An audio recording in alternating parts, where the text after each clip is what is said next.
Two experts in ICF. Yeah. Decades of experience. One podcast. Yeah. Two hosts with a lot to say. Look, I cannot sit through a struggle. I gotta get up and hustle. I gotta push through the pain, because really that's how you build muscle. Welcome to the Build with ICF podcast with your hosts, Trevor Brown and Heather Herring Brown. Yep, they're a package deal. With over 20 years of ICF installation experience, Trevor can throw down some expertise on sales, marketing, and training. On the other side of the table sits Heather, aka the girl boss. And she's earned the title as the owner of an award-winning ICF construction company, a drafting and design company specializing in ICF. And the numbers? With a master's in accounting, she does that too. Sleeves up, boots on. This is the Build with ICF podcast. I don't want nothing for free. I'm here to work. Been through the dirt. I've been through the dirt, yeah. Here we are. Back. I'm super excited about this episode. There's a couple different things that we lied about in the intro. We actually said that Heather was going to be here. She is not here. She had other meetings, not nearly as important as this, but I think she was honestly just a little bit scared to be on a podcast with two charming gentlemen like ourselves. I don't think she could handle it. I mean, I'm guessing. I've got Mike Dalzell here with Fox Block. Very anticipated episode where everybody's been asking, when we have Fox Block on here, and so we finally got it. I think we were just, we weren't quite ready to have this kind of powerhouse of you and I both on here, Mike. Sure. No, it's one of those. I was really hoping. I basically talked to you before we even started the podcast and was telling you we wanted to, you were one of my first targets to get on here, so I'm excited. But why don't you give everybody a little bit of a bio and kind of tell how you got involved with Fox Block? Well, I've actually been in the ICF industry. It'll be 44 years next month, which is 3 days away. Good guess. You're right. Started when I was 9. So, it's just one of those things where I'd been in the industry a while. I worked for ARCS way back when they were Blue Max. I think I was like the number 10 employee in that company. And then went off on my own, started another company, Northwest ICF Solutions out of Redmond, Oregon, where I was actually a dealer. So I've kind of worn both sides of the vest here from that standpoint of being a regional advisor and also being a dealer and understanding, what their issues can be from a standpoint of going to market. And then ARCS rehired me back, and then they were acquired by Fox. Fox acquired them. They acquired Reward Wolves once they got a hold of ARCS, which also brought on Apex and EcoBlock. We were kind of grandfathered in. Out of the 50 employees that were at ARCS, Jack Anderson and I were the only two that were snagged. And probably 5 minutes after we were hired and in the building meeting the staff and everybody, we just thought we died and went to heaven. Best company I've ever worked for, best product I've ever represented. So, when you get those two things working for you from the top down, there's really not a lot left to say about, was this a risky decision or was it something else? Because when I was floating free, I'd been in this industry a long time. I had several manufacturers call me up. They flew me in, they wined me, they dined me, and then I said no as soon as I got on the plane.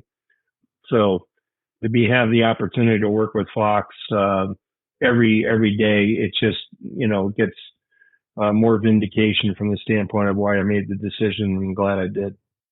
Well, and it goes back. I look back. You and Randy Daniels are the first two people I met in the ICF industry. And over 20 years ago, and it was.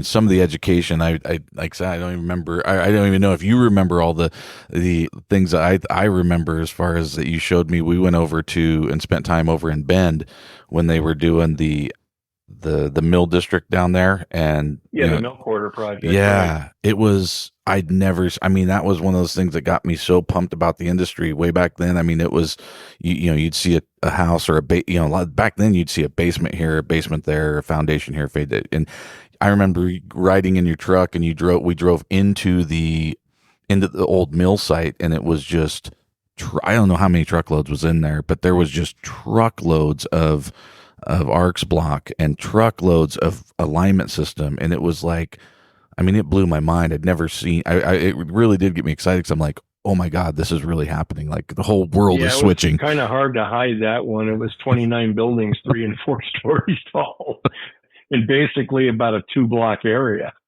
So yeah, that was, probably one of the highlights of my career from the standpoint of, having something like that.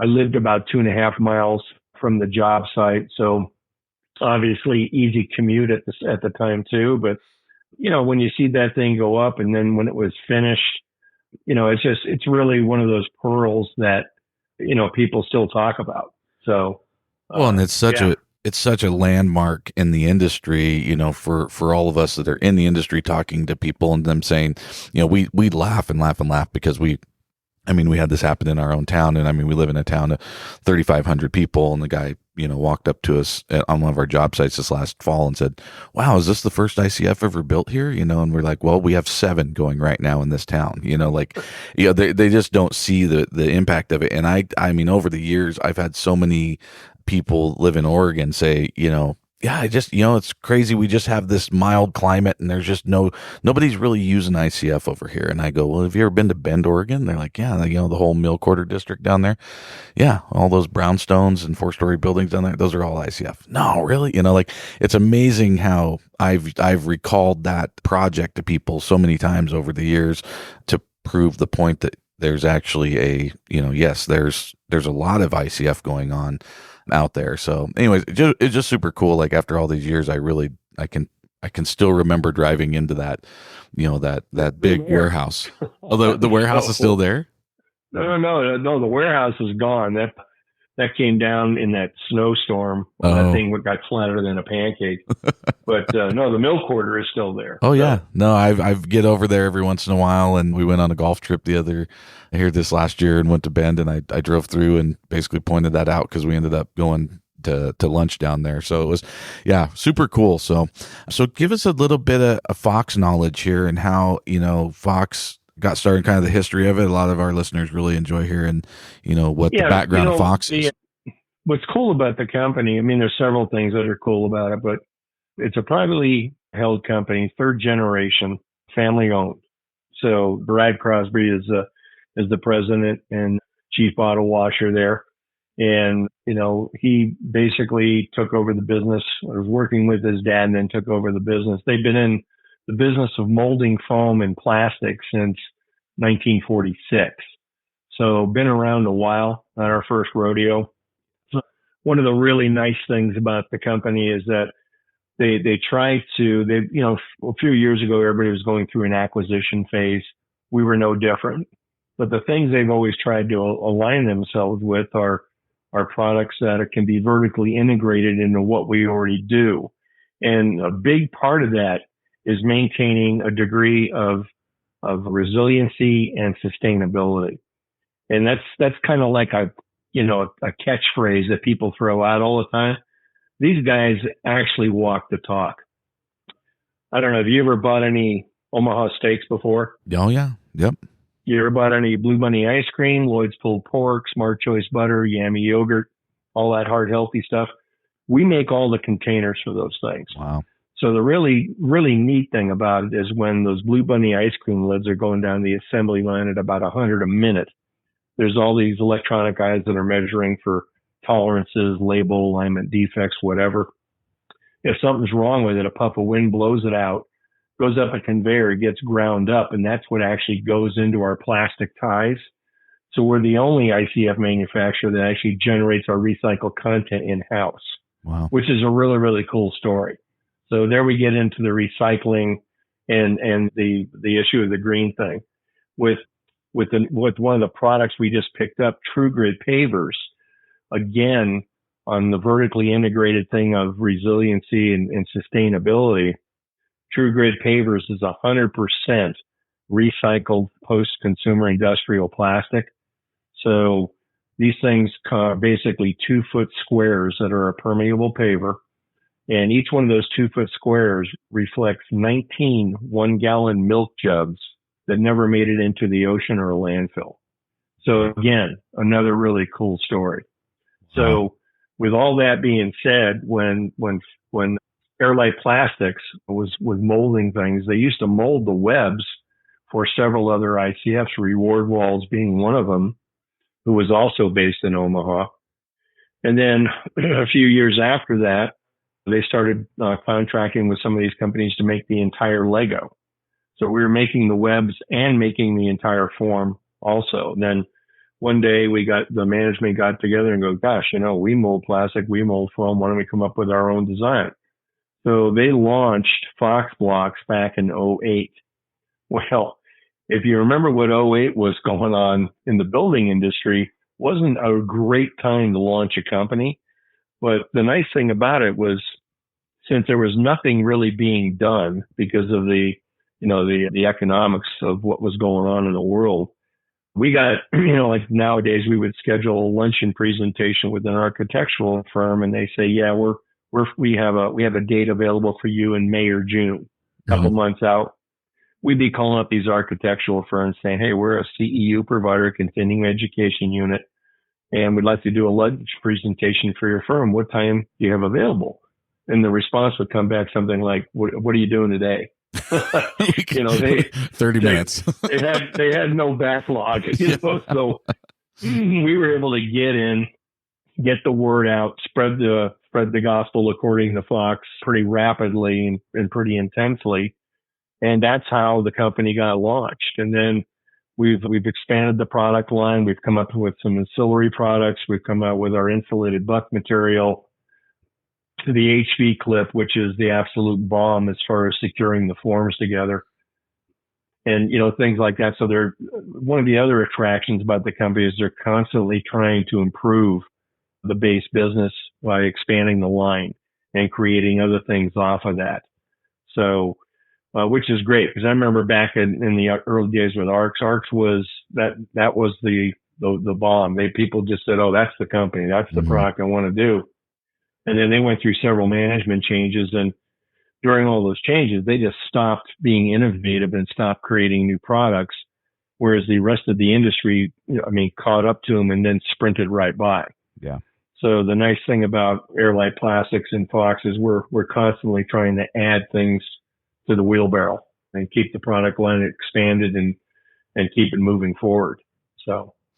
Yeah, it's so true. Like ARCS is how I got into the industry, was the Blue Max ARCS right at the transition point, basically. And they had, the interesting thing to me was everybody, when I was walking around doing my research on, we decided we wanted to get into ICF, and we were kind of going around the world of concrete, making our decision, talking to people, and everyone's comment back then was still well, we're just like, Blue Max, or we're just, this is just like the Blue Max block, but it's like this. And we're just like, and they kept saying that and kept saying ARCS or Blue Max. It was right. I was right. I believe it was right before it went to ARCS. And because I remember all my marketing material I had was Blue Max. And then when we got and then all of a sudden they're like, nope, we're changed, throw all that away. We're sending new ARCS, materials. But everybody was using them as like the gold standard. And it was so interesting just from a generic, this isn't even an ICF thing, but just from a generic business thing, to see how you can take someone who is such a powerhouse and mismanage it to a point that it just crashes and burns, into the side of a mountain. Yeah, that was the sad thing. It was wild. All the workhorses, all the sergeants and everything, man, we were trying our butts off. But, when you got the guy who piloted the Exxon Valdez driving the ship, you got a problem. Yeah. Well, you turn it over to venture capitalists that are trying to grow a business and not a culture or a product. It really gets gnarly. So it's crazy, because that's, a lot of you guys, transitioned over at that point, and that's how I got to know, Mike Kana and you and Randy and Tom Patton, and a lot of guys who are still in the business and still doing it, kind of came through that and has found that. And I think it's so cool to see a company, like you said, like Fox, that's basically just surpassing. I mean, it was that guy that's back there in, second place in the NASCAR race waiting, and then you wait, that one guy, the leader gets a little loose and they pass him and just take off. And I think that's kind of what Fox has done. I mean, just being the major player in the business. And you guys have just been really good. We're not satisfied, and we're not content. You can, if you read start reading your press clippings about how great you are, that's when you get problems. Agreed. It's like everybody I still know sales guys that work at other companies just saying, yeah, my numbers were way down in April. How about yours? And I don't watch the scoreboard. I have a job to do every day. So at the end of the year, I got a pretty good feel of where I am, but at the end of the year, I look up and, okay, did we exceed last year? Did we meet our goals? Boom, boom, boom. And that's it. Because if you're constantly, like my dad used to say, if you're looking over your shoulder, you're going to run into something. And so just, focus, keep your head down and do what you're supposed to do. And it's a pretty short list of marching orders, actually. So simplifies it a little bit. It's that whole keep it simple, stupid kind of thing. But it's been something you guys have done really well. I think you guys are probably one of the best at being very forward facing in our industry and even outside the industry. You guys are very active with, Habitat for Humanity. You guys are very active up in, like when the fires hit in California up in Paradise, you guys were, very quickly involved there to help out and to help with the Rebuild Paradise thing. You guys have done some really cool stuff like that. I can't remember, was it Habitat for Humanity or Boys and Girls Club or something that you guys did the Lego house down in Phoenix where you guys painted the Boys and Girls Club. Okay. I don't handle Phoenix, but that was Boys and Girls Club. I think they color coded each one of the blocks to look like a big giant Lego. And I think they put 11 or 12 guys in that thing, but they had it up and poured. I think it was in 9 hours. Yeah, it was. And it's they did a time lapse video of it, and man, that'll make you dizzy watching that thing. But that thing just, man, they smoked it. So. It's just cool because it is just something that we, the whole reason we have this podcast and what we, our intent is to grow the knowledge and the, be a cheerleader for the industry, the ICF industry. And I think that little things like that, as dumb as that may sound, like painting the blocks and doing something that look like big Legos, considering that everybody, looks at them as big Legos for, grown-ups kind of to lean into the Lego, thing and color them I get people commenting that all the time. Oh yeah, I've seen ICF. They did the Lego thing and I saw that, deal, and it was really good on social media. So I think it was just another one of those things where, Fox Block, stepped out, did something outside the box and benefited our industry, the whole industry. It wasn't just a play for Fox Block. I appreciate you bringing that up. That's another thing about the company too, is that, we're we're not, nobody's perfect, but I think this company, probably more than any other one I've been affiliated with, they do a really good job of trying to find worthy causes and do a little payback. The Habitat thing, those ones in Paradise you mentioned, or the NRMCA was trying to do 50 homes in 50 states. Well, they've got, I think, 39 or 40 states covered right now, but they have done over 200 projects. Right. So they've already exceeded what their goal was as far as the volume goes. And those ones in Paradise were the first ones that Habitat did in conjunction with the NRMCA. And I went down there and I told these guys, I'm gonna show up on a Sunday. We're starting on Monday. I'm leaving Friday. Yeah. And they go, really? Well, how many are we going to do? I said, well, we're going to do 2 homes. We're going to build them and pour them. Well, we get down there and there was usual bureaucratic stuff going on. We get out to the job site with this group of volunteers, which are the 3 most feared words in the building industry. And so, you get out there and it's kind of like herding cats. And all of a sudden we go walk out. Here comes this guy with a clipboard. I'm thinking, oh, this must be a building official or something. And he goes, you guys going to be working on these 2 projects here this morning? We go, yeah. No, you're not. Well, the fire really wasn't over that much sooner. It was probably maybe 4 months expired at that point. And these guys were there to take down 3 pine trees that were probably 80 foot tall, leaning over the job site. So I said, so when are you gonna be done? And they said, come back at 1. So we just blew a half a day, Well, anyway, long story short, we got back out there. Both houses were built, finished on Thursday, inspected Friday morning, poured. I made it to the airport. And so basically 2 days, the houses were about 1,000 square feet each, single story, nothing fancy, basically just rectangles. But really cool project to be involved with. That was my first kind of upfront and personal exposure to Habitat. And I've been involved in 5 more projects since then with them. So really worthwhile cause. Jimmy Carter, God rest his soul. I mean, he had a concept back then. I doubt if he had any imagination at all as to where this thing would have been headed when he started it. But it's one of the most worthwhile things I've ever been involved with in the 43 years in this industry, for sure. Yeah, it was cool, and I got the ability to. I did the tour there with the NRMCA when we toured did the houses there in Paradise, and I remember going into one of those houses, and like some of the people had even were building it, were signing, had signed the ICF block and stuff under the so their signatures under the sheetrock forever on the ICF block, because they were so proud of what they'd put together there and how they'd done it. So really, really cool how you made that work, and I think was very successful project that affected everything positively in our industry, which is, again, that's why we're doing it. So yeah, no, I appreciate you bringing that up. It was a really cool thing to do. Cool. Well, we're going to go into our our questions. Usually Heather does these questions for us, but since she's not here, I will try to fill in for her. But we always have 3 questions that we like to ask our guests and kind of get their opinion on this. So I'm going to start with your most memorable experience in the ICF game. Yeah, after 40 something years now.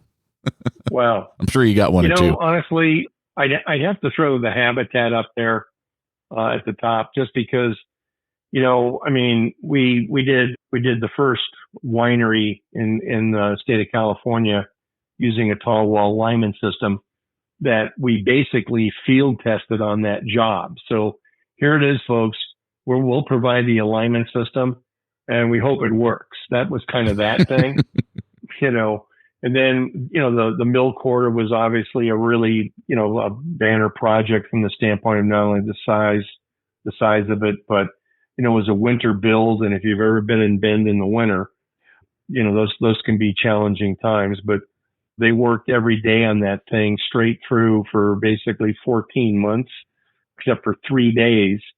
And that was simply because it wasn't safe to work. So, our little slogan is we keep on going even if it's snowing. So if you got your footings down or your slab down and it's not a dangerous situation, you can stack and pour ICF. But from a standpoint of worthwhile, the Habitat project, I still have the district manager reaching out to me every once in a while. They have the 3 owners and that's the thing, this woman comes up to me, and this was like, really a gut wrenching, not from a bad gut wrenching experience, but an emotional experience where you're out there and you're just helping people put this thing together and trying to get it going and, driving the team, so to speak. And this woman comes up to me, who is one of they put in a bunch of names into for the most part, a lottery. They had to write a letter as to why they were deserving of the house. And this one woman was awarded the house.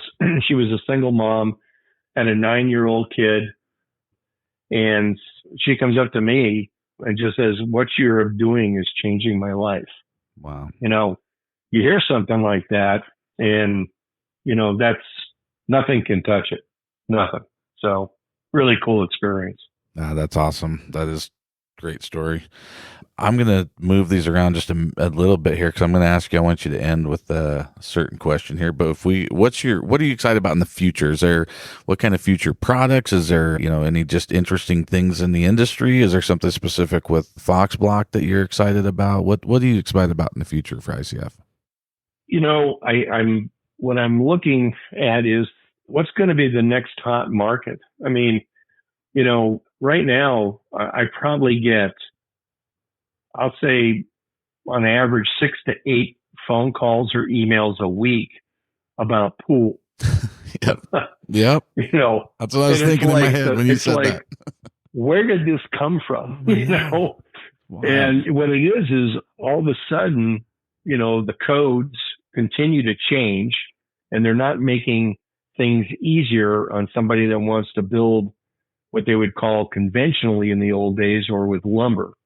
I mean, you look at the new code in the West, like for instance, West Washington, 7 energy code changes in 7 years.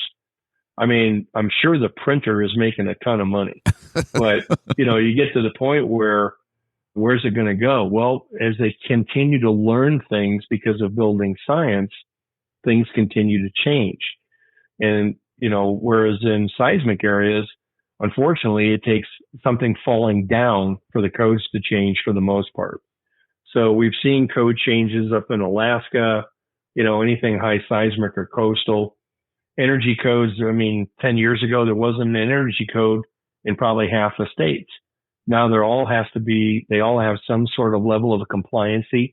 And if you look at insulating concrete forms in general, they meet or exceed every energy code required out there. Like if you're going to build a net zero home residentially, you can't even use wood and bat insulation. You have to use wood and spray foam insulation. So all of a sudden now you're getting into an application that has to be done by a technician, which is going to cost more. All right. The beauty of ICF, if you want to do a net zero home, ICF on itself qualifies the framing envelope as being net zero. So there's several categories you have to comply with to make net zero. Better doors and windows. It's got to be all electric, no gas, this kind of a thing. Well, if you're using ICF, that basically takes care of your exterior wall system. You don't have to do anything more to it to become compliant. Now you got to get into the windows, doors things and stuff like that. Whereas with wood framing or steel or something else, there's several more components you have to add to that wall to get it to the same point that ICF already brings you to. So, but what's the next market going to be? We've done agricultural stuff. We've done potato barns.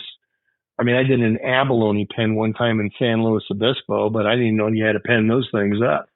But that's a term I've never even heard. Right there, like a snail, right? And they'll move 3 feet a day. So I guess you gotta pen those little doggies up and make sure they don't go crossing the freeway or something. But pools is just this industry is on fire with pools right now. It cracks me up. Isn't it wild? And it's funny. Yeah. That came up when we had Micah Garrett on with the Build Block, and they talked about that. It's everybody we talk to that it comes up. And I will be honest, it's one of the more requested podcasts that we're getting asked for from our listeners saying, hey, we want, when are you doing a pool one? And so we definitely are putting together, maybe a few different guys that are our pool guys to kind of talk about it. Cause it is something. And I think that's, we always find a way to bring COVID into the conversation, that it changed something. I feel like, COVID, I guess, is what a lot of people, I have friends that own pool company, or a friend that owns a pool company, said COVID was the best thing that ever happened for pool companies, because everybody, when they had to stay home, they decided they needed a better backyard or more stuff to do at home. And so people, our pool companies around here at least are out 4 years. And so if you want something sooner than that, you better figure out a way to build it yourself, or that someone else can build it. And I think part of that COVID thing too is the fact that they shut down all the gymnasiums too. Right. You couldn't go to your local workout club anymore. So if you were one, I know some guys that when I lived in Sisters that, they just they went to the local health club just to swim. And They couldn't do that anymore. So they built a lap pool in their backyard. So, it's really strange how one domino gets tipped over and you just know, is it going to the left or going to the right? You don't know. Yeah. So, and I think we're going to continue to see it. It's definitely something that I think we're going to, we will attack. So it's really interesting that you brought that up. So in conclusion, my last question for you here is going to be, why Fox Block? We've got a lot, our listeners are listening to, try to make that determination of which block company they're going to go with. And we did a generic kind of, how to pick a block kind of episode that we did. And I think it's, good for each of the brands to say, hey, what's your pitch and why do you think people should go with Fox Block? Like I said, I've been in this industry, more than a couple of weeks, and I've seen a lot of stuff kind of come and go. These guys just do it right. And you lead from the top down, and I gotta give our upper management a lot of credit. They, you hear people say all the time, oh, our employees are our greatest resource. And you can see the wind coming out of their ears. This company really does treat us as employees as a resource. There's just, it's not to say other companies don't do that. I'm just speaking about Fox, but people just they ask me all the time, what's the company like? I said, it's the best company I ever worked for in my life. And I'll say that with my dying breath, because I really believe that. I see it firsthand. The product lines, and that again gets into what other things are they trying to do to strengthen our position in the market. Acquiring TruGrid about 3 or 4 years ago, you could buy, and still can buy, TruGrid online through Amazon if it's under like 600 square feet.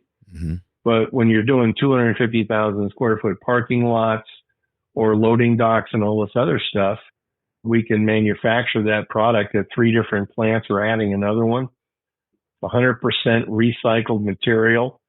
If you go into a parking lot, typically in a retail center, you're going to see these detention ponds that they have to dig to basically control the runoff from the asphalt, which is a petroleum byproduct. They don't want that getting into the water table. Well, you put TruGrid in a parking lot. Now your entire parking lot becomes a drain. You eliminate those detention ponds to the point where, if you own a business in that parking lot and somebody said, hey, I can tell you how to get rid of those 4 detention ponds you're going to do and add 75 parking spaces. Would you be interested in doing that? They would just say, where do I sign? Yeah. Because they understand if they have customers in the parking lot that can park and access their building, that's going to help generate revenue, which keeps their lights on. Right. So that kind of a decision that the company made to bring that kind of a product on just, lends itself right into what I've been saying. They don't make any decisions rash. They think about things. They think about, is this going to be the best fit for our company 5, 7, 10 years down the road? And that's how they come about designing new products, adding to the line, picking up, other additional products that are ancillary to what we're already doing. So we're not having to change direction. We're still marching forward, but we're acquiring other things that are keeping the wheels moving, which is really, really a cool thing. And, there's something about the Midwest too, Omaha, Nebraska. I mean, I went back there to meet the staff, and, I just, after 6 weeks and still trying to figure out where the men's room was, I just couldn't believe how nice the people were. And I thought, this is good. When's the other shoe going to fall? Yeah. Well, here it is 13 years later. The other shoe hasn't fallen. It's not going to.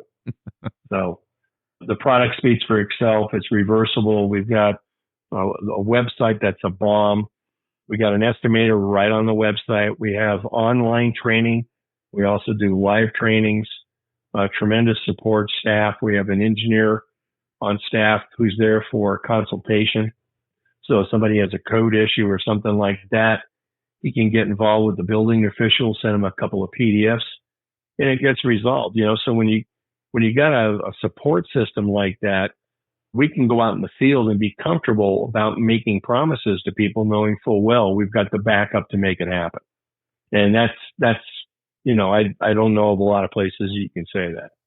Well, you played right perfectly into what we talked about in our episode of how to pick a block, and I couldn't stress enough the support, the value of good support. And I tell people that I said it could be different in every part of the country or everywhere you're at. Could change a little bit, and the block may be the same in different parts of the country, but the support is what you have to look for in your area. And I think Fox does a great job of covering a very large area very well. There's a lot of people who are kind of more regional, and I think that Fox has always, to me, covered the whole area really well. And to give you guys, toot your guys' horn for you a little bit, I think you guys have a great stable of talent in the ICF industry, just speaking generally, when between yourself and Mike Kanan, Tom Patton. And I want to give a shout out to Alfonso for all he's doing with the installer training side of things. I think that's crucial to our industry, that we are all out there doing more installer trainings to get more people educated and able to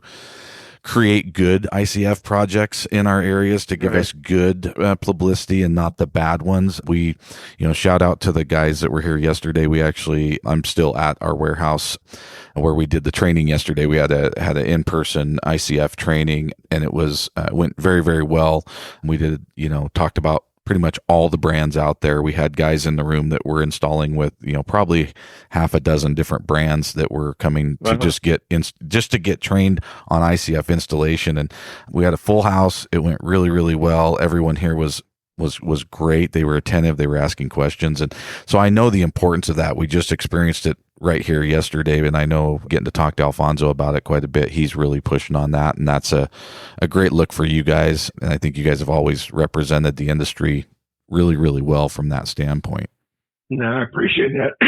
Training is the key. And if there's any potential consumers listening out there, and I'm sure there are, you got to look past the number. I mean, the number's important. I get it. Everybody's got a budget. Most people listening, their last name's not Getty or Forbes. I get it. But, if you buy something from someone and all of a sudden there's an issue and you can't get a hold of anybody, how much did you really save? 100%. So I tell people all the time, look, if I don't call you back within 2 to 3 hours, the plane went into a mountain. That's it. Well, I'll wrap it up with this. I want to personally, take this chance to thank you for everything you've shown me, everything you've taught me over the years.